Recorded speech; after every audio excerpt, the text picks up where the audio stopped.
శ్రోతలకి నమస్కారం. భాస్కర శతకంలోని తరువాత పద్యం చదువుకుందాం.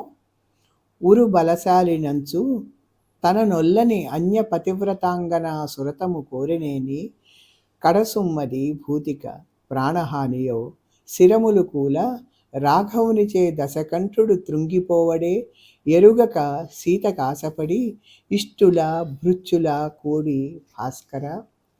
ప్రత్యక్ష భగవానుడైన ఆ భాస్కరుని సాక్షిగా మనకి శతకకారుడు చాలా చక్కటి ఉదాహరణతో, మంచి అందరికీ తెలిసినటువంటి ఉదాహరణతో సమన్వయం చేస్తూ చెప్పినటువంటి నీతి ఇది.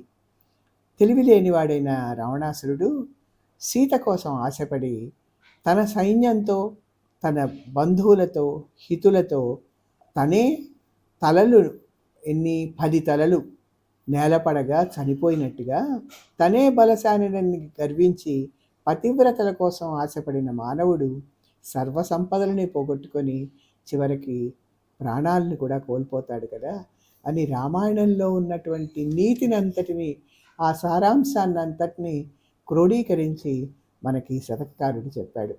బలం ఉంది కదా అని తననిష్టపడనటువంటి పతివ్రతల మీద ఆశపడితే చివరికి ప్రాణహాని కలుగుతుందని నిదర్శనపూర్వకంగా చెప్పినటువంటి నీతి మనకందరికీ కూడా మార్గదర్శకం, చక్కటి సమన్వయాన్ని కలిగింది.